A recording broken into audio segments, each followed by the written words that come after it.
데살로니가전서 3장 1절은 이렇게 시작합니다. 이러므로 우리가 참다 못하여. 바울은 5절에서도 동일한 표현을 이렇게 또 사용하죠. 이러므로 나도 참다 못하여. 이런 바쁜 삶 살다 보면 참을 수 없을 때가 있죠. 분노를 참지 못할 때가 있고, 욕망을 참지 못할 때가 있고, 유혹을 참지 못할 때가 분명 우리의 삶 가운데 있습니다. 근데 오늘 바울은 도대체 무엇을 참지 못한다 고백하는 것일까요?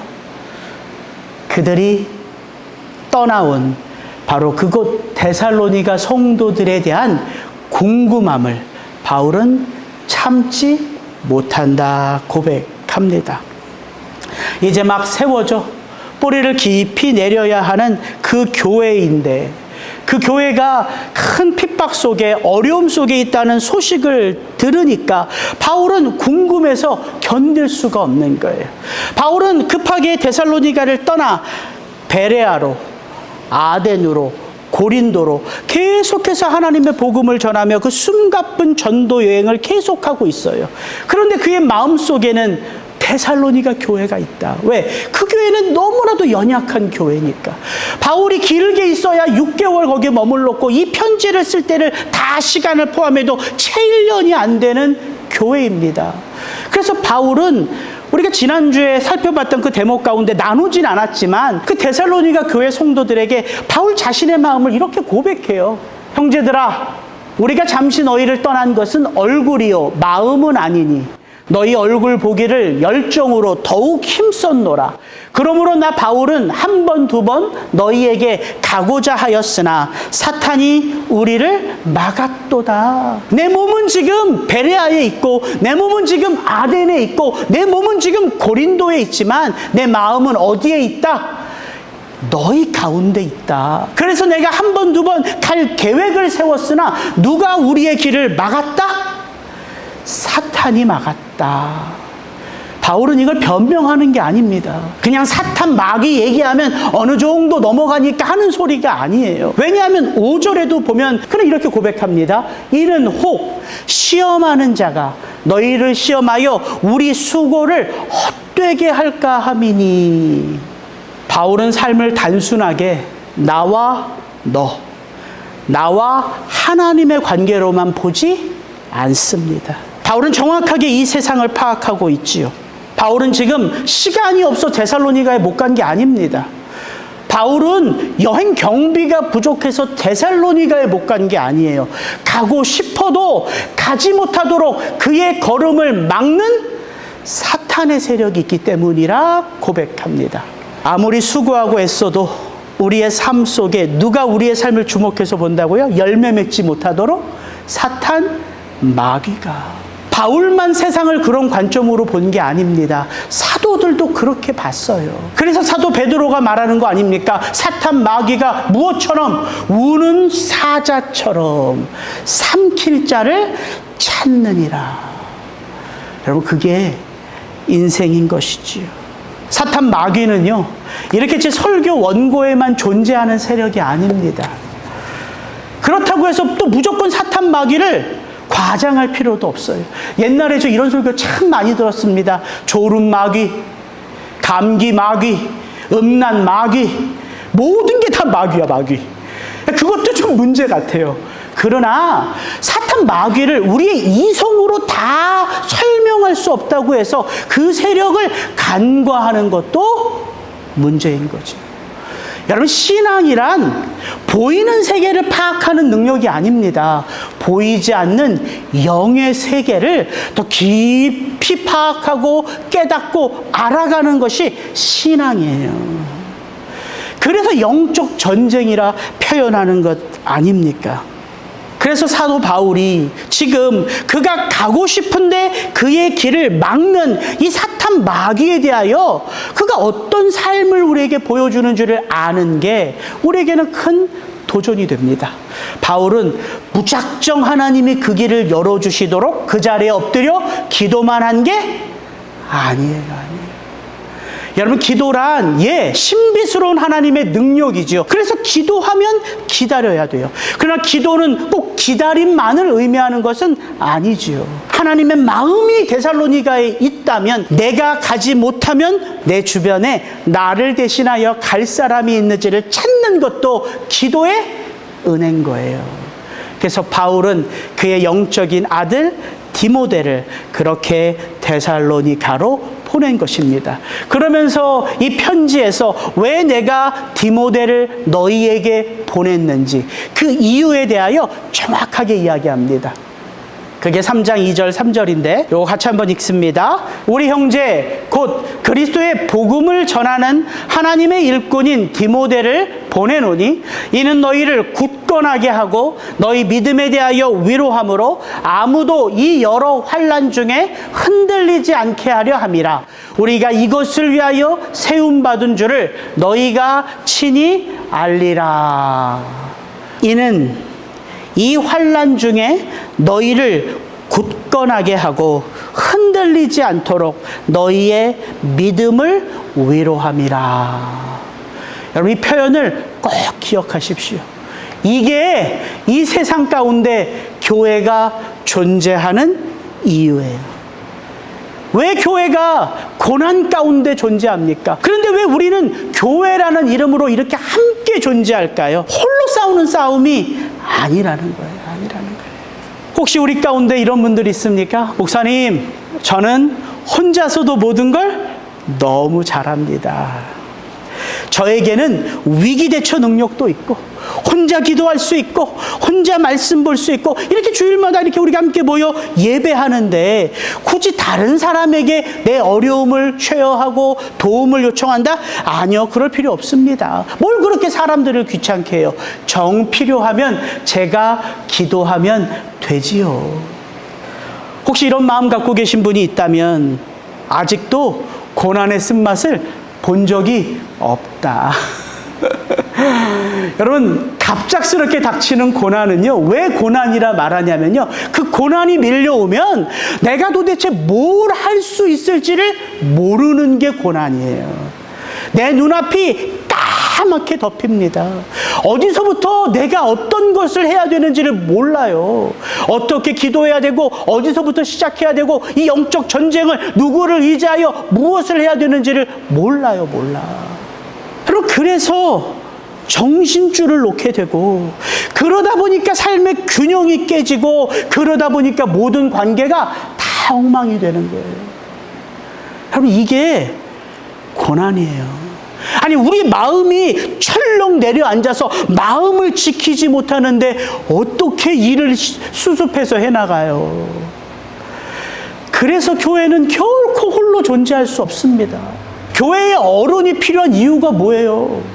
교회에 왜 목사를 세우고 장로를 세우고 권사를 세우고 안수 집사를 세워요? 어른이기 때문에 그래요. 어른이기 때문에. 내가 감당할 수 없는 고난 앞에서 나의 이런 모습을 먼저 알고 다가와 손 내밀고 어깨를 다독여주고 함께 기도해주고 함께 울어주고 함께 아파해주는 어른이 있기 때문에 교회라는 거예요. 바울에게 있는 마음이 바로 그 마음이라는 거죠. 여러분, 지금 바울이 아덴에 있습니다. 아덴에서 바울 자신도 복음을 전하면서 아주 수고로운 싸움을 하고 있어요. 왜냐하면 그 아테네가 아덴이거든요. 그 우상의 신전들이 가득한 곳이에요. 그러니까 바울이 그 우상의 신전들을 보니까 알지도 못하는 신에게도 경배하는 그 아테네 사람들을 보니까 이 마음이 분노로 차오르는 거예요. 그래서 부활의 예수를 전했더니 조롱만 당해요. 손가락질 받습니다. 그래서 아테네에서 바울이 복음의 열매를 그렇게 맺지를 못하고 거기를 떠나야 했습니다. 그럼 바울의 입장을 한번 생각해 보십시오. 만약에 우리가 바울이라면 이렇게도 생각할 수 있지 않을까요?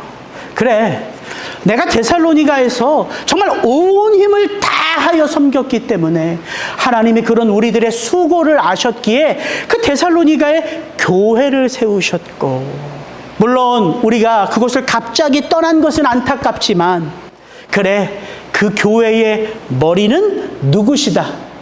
내가 아니라 예수님이시니까. 예수님이 그 어려움 가운데에도 그 데살로니가 성도들을 긍휼히 여겨주시면서 잘 이겨낼 수 있도록 하시겠지. 그래, 내가 이렇게 지금 아테네에서 이 복음의 열매를 맺지 못하는 것도 내가 너무 데살로니가에 대한 쓸데없는 걱정을 하는 게 아닐까. 그래, 내 마음을 다잡자. 나는 지금 어디에 초점을 둬야 돼? 여기 아덴, 여기에서 복음을 전하는 것에 내 초점을 두자. 여러분, 이렇게 생각하는 게 문제가 있는 생각이 아니잖아요. 충분히 그렇게 생각할 수 있다고요. 제가 첫 사역을, 대학 청년부 사역을 첫 사역으로 했습니다. 대학 청년부 사역을 전도사로 처음 시작하니까 막 교회가 부흥하는데요. 이게 매 학기마다 누구를 떠나보내야 돼요?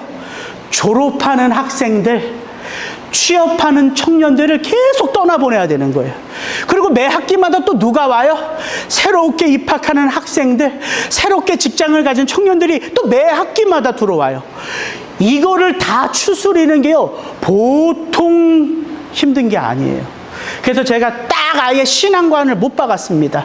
그리고 청년들한테 이렇게 가르쳤어요. 떠나는 청년들에게. 야, 너 이제 여기 졸업하고 우리 교회 떠나서 이제 텍사스로 가서 이제 그곳에서 살면 어디는 있고, 이거 보스턴 온누리교회는 있고, 네가 다니는 교회 청년부를 네 마음에 품어라. 그래서 이제 가끔씩 이제 전화 오면 제가 충고 아닌 충고를 하는 거죠. 야, 이제 나한테 전화할 필요 없어. 내 기도가 필요한 게 아니라 너가 다니는 청년부 목사님한테 전화를 드려서 기도를 받아야지. 그 목사님의 네가 말씀을 들어야지만 그 교회에 그 말씀에 뿌리를 내릴 것 아니냐. 이러면서 좀 쌀쌀맞게 충고 아닌 충고를 했었습니다. 더 이상 전화하지 마. 이랬어요.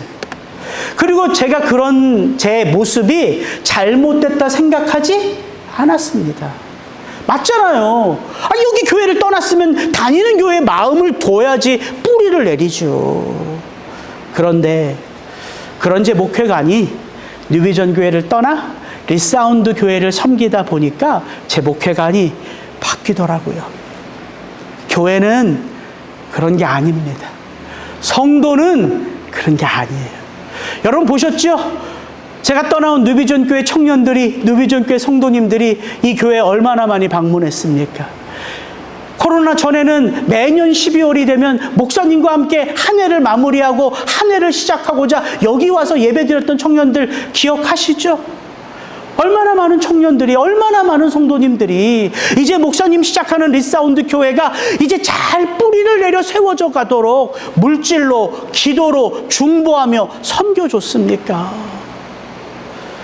그 마음이 예수님의 마음이고, 그 마음이 지금 우리가 보는 사도 바울의 마음인 거예요.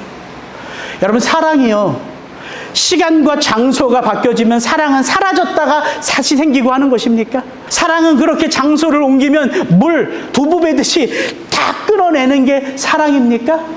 사랑은 그런 게 아니에요. 여러분, 사랑은 감출 수 있는 게 아니에요. 왜냐하면 우리가 받은 사랑이 그런 사랑이기 때문이에요. 예수님이 우리에게 주신 사랑은 자기 생명을 다 바친 사랑이에요. 우리가 예수님에게 너무 잘해서? 우리가 예수님이 보시기에 너무 흡족해서? 아니요. 우리가 죄인 되었을 때에. 사도 바울은 이 장에서 데살로니가 성도들에게 뭐라고 고백했습니까? 너희가 나의 소망이요, 너희가 나의 기쁨이요, 너희가 나의 자랑이요, 너희가 내가 받을 십자가요, 너희가 내가 받을 면류관이다. 데살로니가에 있을 때만 데살로니가 성도들은 바울의 기쁨인 거예요? 바울이 이제 데살로니가를 떠났으니까 더 이상 데살로니가 성도들은 바울의 소망이 아닌 거예요? 그런 게 아니라고요.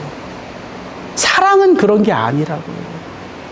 내가 어디에 있든, 내가 지금 무엇을 하든, 내가 그 영혼을 사랑하는 건 그 영혼을 누가 사랑하기에? 하나님이 사랑하시기에. 그 사랑이 내 마음에 차오르니까 그 사람을 잊을 수 없는 거고, 그가 지금 경험하는 그 일에 나의 모든 것을 다 쏟아부을 수 있는 거예요. 여러분, 이렇게 교회는 2000년의 역사 가운데 흔들리지만 사라지지 않고 그 예수님의 사랑 안에서 한 영혼이 또 한 영혼을, 또 한 영혼이 또 한 영혼을 그렇게 자기의 생명 다하여 모이고 모여서 세워져 간 것이 바로 교회라는 사실입니다. 여러분, 교회가 이 세상에 보여줄 게 무엇입니까? 우리 교회는 힘이 있다. 우리 교회는 돈이 많다. 우리 교회는 너무 재밌다. 우리 교회는 주차장이 크다. 이런 거 세상에 보여줄 교회의 자랑입니까? 아니요. 세상이 더 많아요, 그런 건. 교회가 세상에 보여줄 것은 이거 하나입니다. 우리는 누가 뭐래도 너를 우리 영혼에 담아 그 사랑을 포기하지 않아. 여러분, 이거예요, 이거. 그 어떤 문제가 있어도, 너에게 그 어떤 아픔이 있어도, 너의 그 깨어진 인격까지도 우리는 사랑할 수 있어. 여러분, 이게 교회가 세상에 보여줄 유일한 모습이에요. 제가 그걸 딱 생각하니까 제목이 나오더라고요. 우리가 세상 중심에 서서 외쳐야 할 것은 우리가 받은, 우리가 보여줄 하나님의 사랑뿐이다. 여러분, 이겁니다. 그래서 교회가 2000년 역사 가운데 흔들리지 않고 무너지지 않고 이제 여기까지 온 것입니다. 그래서 하나님은 이 세상에요, 단 한 명만 남아 있어도요, 그 한 명을 통하여 또한 이런 영광을 회복하실 수가 있어요.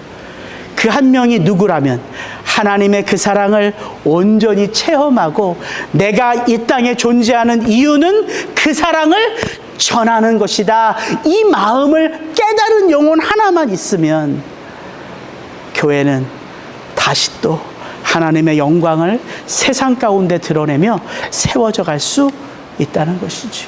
그래서 바울은 기다리는 가운데 참다 어떤 소식이 올까 조마조마하는데 드디어 디모데가 복된 소식을 가지고 왔습니다. 지금은 디모데가 너희에게로부터 와서 너희 믿음과 사랑의 기쁜 소식을 우리에게 전하고 또 너희가 항상 우리를 잘 생각하여 우리가 너희를 간절히 보고자 함과 같이 너희도 우리를 간절히 보고자 한다 하니 이러므로 형제들아 우리가 모든 궁핍과 환난 가운데서 너희 믿음으로 말미암아 너희에게 위로를 받았노라. 그러므로 너희가 주 안에 굳게 선즉 우리가 이제는 살리라. 우리가 우리 하나님 앞에서 너희로 말미암아 모든 기쁨으로 기뻐하니. 여러분, 데살로니가전서 3장을 1절부터 13절까지밖에 안 돼요. 여러분, 반복해서 읽어보십시오. 거기 안에는요, 이 데살로니가 교회를 향한 하나님의 사랑으로 가득합니다. 바울이 이야기하는 모든 핵심은 다 사랑이에요. 사랑하니까 마음이 급해지고, 사랑하니까 그 소식을 듣게 되니까 말없이 기쁜 거예요. 바울은 그 표현을 어떻게 하냐면 너희로부터 기쁜 소식, 복음이라는 단어를 쓰는 게 유앙겔리온이거든요. 복음, 복된 소식, 기쁜 소식, 굿뉴스, 똑같은 단어를 써요. 사랑의 기쁜 소식, 그게 복음이에요, 복음. 그 복음을 들으니까 지금 내가 처한 모든 환난과 궁핍은 다 사라지고 나는 기뻐할 수 있다. 여러분, 우리 서로가 서로의 믿음을 격려해주는 마음이 있다면 반드시 그 믿음의 위로를 또한 내가 받게 돼요. 바울이 디모데를 데살로니가 교회에 보냈습니다. 왜? 이 환난과 핍박 속에서도 그들의 믿음을 위로할 수 있도록 보냈어요. 근데 오늘 6절부터 9절에 보니까 디모데가 가지고 온 소식을 듣고 위로받은 건 누구예요? 바울이에요, 바울. 너희의 그 소식을 들으니까 내가 믿음의 위로를 받았다. 여러분, 믿음이 훌륭한 사람이 믿음이 연약한 자들만 위로하는 게 아니란 말이에요. 믿음이 연약한 자도 믿음의 큰 거장을 이렇게 위로할 수 있는 곳, 여기가 교회란 말이에요. 그래서 이 교회에는 누가 와도 위로를 받을 수 있는 거예요. 아무리 높은 사회적 신분이 있는 자도, 아무리 많은 돈을 가진 사회의 위정자도 여기 오면 그리스도 예수 안에서 흘러오는 그 사랑의 위로를 받을 수 있으니까 내 마음을 내려놓을 수 있는 거예요. 심을 수 있는 거예요. 교회에. 여러분, 교회가 그런 곳이 되어야죠. 사랑은 그런 거기 때문에.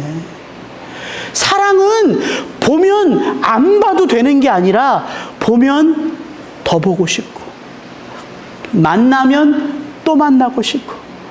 그럼 언제 여러분 부부로 오신 분들 한번 옛날을 돌이켜 보세요. 2시간 전화 통화를 하고 끊어도 또 전화하고 싶지 않아요? 하루 종일 만나고 집에 데려다 줬는데 집에 들어가고 나서 근데 오늘 있잖아, 그렇게 시작한 전화가 2시간이 되고 3시간이 돼요. 하루 종일 만나고 헤어졌는데 전화로 그렇게 한다고요. 그럼 이게 사랑이잖아요. 물론 이제 오래 부부로 살다 보면 그 사랑이 이제 더 풍성하게 채워졌으니까 이제 말 안 해도 척하면 척이죠. 그러나 사랑은 그런 거란 말입니다. 감출 수 없고, 속일 수 없고, 만나면 더 보고 싶고, 이야기를 나누면 또 나누고 싶고, 했던 얘기를 또 해도 그냥 그게 너무 기쁘고, 그걸 듣는 게 너무 행복하고 좋고, 그게 사랑이라고요. 사도 바울에게 그 마음이 있다고요. 우리가 놓쳐서는 안 될 것이, 바울이 이 선교 여행이 너무 편해서 디모데를 보낸 게 아니라는 사실입니다. 바울이 아덴에서 말씀드림과 같이 복음의 열매를 거두지 못하고 바울의 마음 가운데 있는 그 걱정된 마음으로 실라는 빌립보로, 디모데는 데살로니가로 그렇게 보내놓고 바울은 혼자 머무는 외로움을 감당했어요. 바울이 그런 삶을 살았습니다. 여러분, 바울이요, 이렇게 우리가 성경을 보다 바울은 되게 강직하다라고 생각해서 바울은 왜 혼자 사역하는 것을 좋아하고 혼자 사역했던 것처럼 보이죠. 근데 절대 그렇지 않습니다. 여러분, 로마서의 마지막 장을 보십시오. 바울이 인사를 전하는 사람이 20명도 넘어요. 로마 교회에 편지를 쓰는데 바울은 로마 교회에 가본 적도 없습니다. 바울이 개척한 교회도 아니에요. 그러나 그 로마 교회에 편지를 띄우면서 인사하는 사람이요 20명도 넘는다고요. 디모데 후서를 보면 바울이요, 혼자 있는 것이 너무 외로우니까 마가를 데리고 와라, 이렇게 고백하는 바울의 마음을 알 수 있다고요. 그런 바울이 왜 나의 불편함과 나의 외로움과 나의 연약함을 알면서도 기쁨으로 디모데를 데살로니가에 보낼 수 있었냐면 바울이 깨달았던 것이 있었기 때문입니다. 고린도후서 8장 9절 같이 한번 읽어볼까요? 우리 주 예수 그리스도의 은혜를 너희가 알거니와 부요하신 이로써 너희를 위하여 가난하게 되심은 그의 가난함으로 말미암아 너희를 부요하게 하려 하심이라. 이게 이 세상의 교회의 모습이에요. 이게 사역의 원리입니다. 교회는 어떻게 사역을 감당하나? 교회는 어떤 존재예요? 그리스도 예수 안에서 내가 어떤 존재였음을 아는 거예요? 부요한 존재였음을 아는 거예요. 왜? 예수님이 그랬거든요. 하늘 영광을 다 가지신 예수님이 이 세상 그 누구보다 부요하신 분이에요. 근데 그 예수님이 이 땅에 오셔서 어떻게 사역하셨습니까? 당신 안에 있는, 당신이 가지고 있는 그 모든 부요함을 세상에 있는 자들로 하여금 다 나누어 가질 수 있도록 하셨어요. 그리고 당신은 친히 가난케 되셨어요. 그러면서 당신은 세상 가운데 잊혀지셨어요. 이게 교회의 원리예요. 이게 사역의 원리입니다. 우리가 작아도요, 얼마든지 감당할 수 있어요. 왜? 우리가 부요한 게 아니라 하나님 안에서 우리가 부요한 자인 것을 깨닫는 거예요. 그래서 내가 지금 어려운 형편에 처하고 힘든 상황 가운데 있어도 나는 부유한 자니까 나눌 수 있고 흘려보낼 수 있고 함께 할 수 있는 거예요. 여러분, 그걸 기억해야 돼요. 사도 바울이 고린도 교회를 향하여 바로 이 고린도서 8장의 시작에 보면 바울이 이 데살로니가 교회를 자랑하는 이 대목이 있는데 곧 제가 한번 읽어드릴게요. 형제들아, 하나님께서 마게도냐 교회, 데살로니가 교회를 말하는 거죠. 데살로니가 교회에게 주신 은혜를 우리가 너희에게 알리노니, 잘 들어보십시오. 환난에 많은 시련 가운데서 그들의 넘치는 기쁨과 극심한 가난이 그들의 풍성한 연보를 넘치도록 하게 하였느니라. 이 표현이 이게 맞는 표현 같습니까? 이게 맞는 표현이 아니에요. 환난의 많은 시련 가운데서 넘치는 기쁨이라고 표현합니다. 너희의 극심한 가난이 그들에게 풍성한 연보를 넘치도록 하게 만들었다는 거예요. 이게 맞는 표현이 아니잖아요. 가난하면 헌금을 못 해야죠. 가난한데 넘치는 헌금을 했대요. 환난이 많으면 어려운 거잖아요. 환난 가운데 기쁨이 가득했대요. 결국은 데살로니가 교회 뭘 말하는 거예요? 그들이 훌륭해서 하나님의 교회 된 게 아니라 그들로 하여금 이 모든 환난 가운데서도 극심한 가난 가운데서도 하나님이 어떻게 그들의 삶 가운데 넘치도록 부유하신 분인지를 알게 하시니까 그렇게 살 수 있는 거지요. 여러분, 이게 이 세상 가운데 우리가 보여줘야 할 교회의 모습이라고요. 우리가 성도가 많아져서 할 수 있는 게 아니라 언제라도 할 수 있는 일이란 말입니다. 바로 지금 이 순간에도. 그런 의미에서 저는 성도님들에게 감사를 드려요. 왜냐하면 우리 성도님들 한 분 한 분들이 정말 그렇게 위로하고 사랑하고 섬기는데 깨어있는 분들이기 때문에 그래요. 왜 우리 교회 몇 주 동안 나오셨던 우리 데니 어머니 아시죠? 우리 권사님? 그 권사님이 한국에 가서도 저한테 뭐 최근에는 아니지만 계속 카톡을 보내셨어요. 목사님, 교회에서 성도님들로부터 받는 그 은혜는 잊을 수가 없습니다. 어떻게 그렇게 작은 교회인데 많지 않은 성도님들인데 한 분 한 분들이 그렇게 일당백으로 그렇게 잘 섬기시는지 자기는 감동을 받았다는 거예요. 여러분, 그게 교회의 모습이거든요. 돌아보면 분명히 위로가 필요한 자들이 있습니다. 관심이 필요한 자들이 있어요. 그걸 캐치하는 게 교회예요. 세상은 관심이 없거든요. 오직 교회만이 그렇게 나의 삶을 부요하게 하신 하나님의 사랑을 그렇게 흘려보내는 거예요. 내 것이 아니니까 아낌없이 잘 흘려보내는 거지. 그래서 바울은 너희가 주 안에 굳게 선즉 우리가 이제는 살리라. 여러분, 이게 교회의 모습이라고요. 이게 세상 가운데 보여주어야 할 교회의 참 모습이라고요.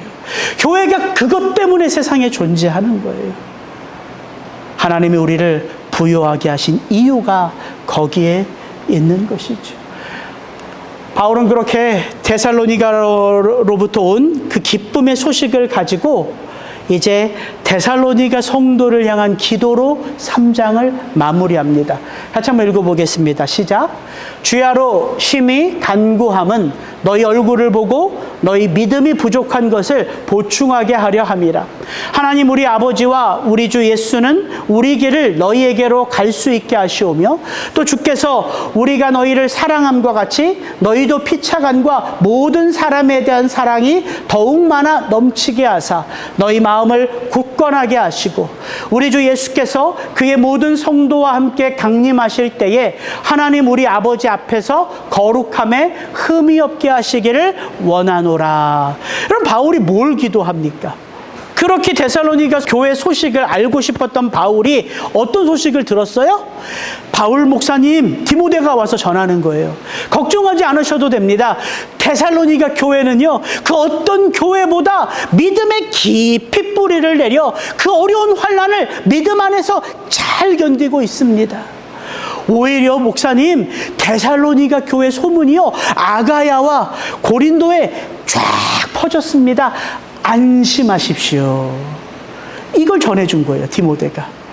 근데 그 소식을 바울이 듣고 기뻐하면서 바울의 마음속에 이제 데살로니가 교회는 깨끗하게 지웠나요? 그렇게 보입니까? 아니요. 바울은 뭐라고 기도를 시작합니까? 하나님, 사탄이 막았던 그 길 이제 하나님 열어주십시오. 여러분, 이게 사랑이라고요. 이게 사랑이라고요.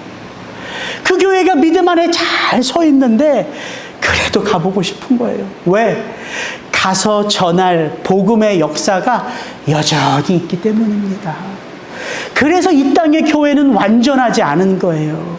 아무리 좋은 소문이 나도, 아무리 훌륭하다 해도 연약한 인간은 인간일 뿐이거든요.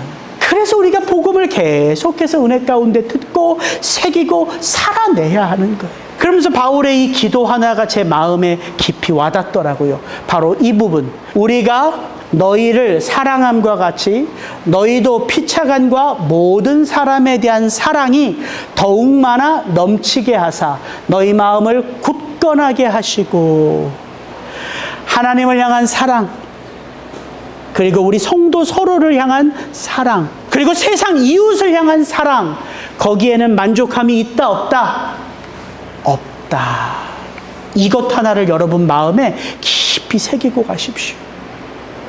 사랑에는 족함이 없어요. 그래서 끊임없이 사랑하고 또 사랑하고 다시 사랑하는 거예요. 왜? 이게 우리를 향한 주님의 마음이기에. 예수님이 우리를 보셔서 형욱이가 이제 많이 컸구나, 이제 교회 잘 감당하는구나, 이제 내가 형욱이는 이제 덜 봐도 되겠다, 이제 다른 교회 좀 살펴봐야지, 이러지 않으신다고요. 주님이. 우리는 하나님 앞에 설 때까지 그 사랑에 한량 없을 수가 없기 때문이에요. 그래서 이게 우리의 기도 제목이 되어야 한다고요. 하나님, 저에게 리사운드 교회를 사랑하는 마음을 주시되 마르지 않는 사랑으로 이 교회를 바라보게 하여 주옵소서. 하나님, 저에게 성도님들 한 분 한 분들을 사랑하는 마음을 주시되 이분은 이 정도면 됐지, 이런 성도님은 없습니다. 내 모습이 그러니까 하나님, 다시 또 성도님들 돌아보고 그 삶의 자리를 다시 또 기웃거려 보고, 아픔이 있나, 어려움이 있나, 외로움이 있나, 근심이 있나, 저로 하여금 영의 눈을 열고 볼 수 있도록 하나님 사랑의 마음을 주옵소서. 여러분, 이게 교회예요. 제가 이 말씀을 이렇게 묵상하니까 이번 주 금요일 날 그냥 막 생각나는 분들이 많더라고요. 시간을 보니까 이게 9시 가까이가 됐어. 그래서 내일 전화해도 되는데 전화를 돌리는 거죠. 권사님한테 전화를 돌리고, 권사님 안 받으셔. 문자를 남기는, 메시지를 남기는. 권사님 기침이 심해서 갑자기 걱정이 되는데 권사님 어떻게 이제 기침은 안 하나요? 또 전화 드릴게요 하고 전화 안 받으시니까 이제 끊고, 이제 또 이제 아프신 성도님한테 전화해서 또 성도님 받으시네. 집사님 너무 죄송해요. 저녁 늦었는데 내가 갑자기 집사님 목소리가 듣고 싶네. 막 이런 뻔뻔함이 막 저절로 나오는 거예요. 그게 너무 좋아하셔. 목사님이 목소리 듣고 싶다는데, 그래서 전화했다는데 기분 나빠할 성도님이 어디 있어요? 그래서 기도해드리고 끊어집니다. 토요일 날 또 전화했더니 권사님이 또 안 받으시네. 권사님 진짜 이거 아프신 거 아닌가? 이거 가봐야 되나? 이거 설교 준비하다 가봐야 되나? 바로 전화가 오셨어. 목사님 금요일 날 친구랑 극장 갔어. 너무 좋더라고. 권사님 이제 기침 다 떨어지고 이제 극장 다니실 정도로 회복이 됐다는 이야기가 들려오니까 너무 좋더라고요. 바울이 가진 마음을 우리가 신학적으로 분석하려면 어려워요. 제가 왜 이런 얘기 저 잘났다고 하는 게 아니라 이걸 삶에서 적용하면 이건 아무것도 아니라고요. 근데 기쁨이 차오른다고요. 왜? 우리 서로 안에 하나님의 사랑이 흐르는 것이기 때문에. 여러분, 이게 교회가 세상에 보여줄 사랑입니다. 이 시간 한번 우리 기도할 때에 하나님, 우리 리사운드 교회가 그렇게 예수의 사랑 안에서 더 온전하게 세워지는 교회 될 수 있도록 주님이 교회를 더 사랑하게 하시고 예수 그리스도의 사랑이 내 마음 심령 가운데 더 풍성해지는 역사를 허락하여 주옵소서. 우리 그 마음을 가지고 같이 한번 잠시나마 기도하겠습니다.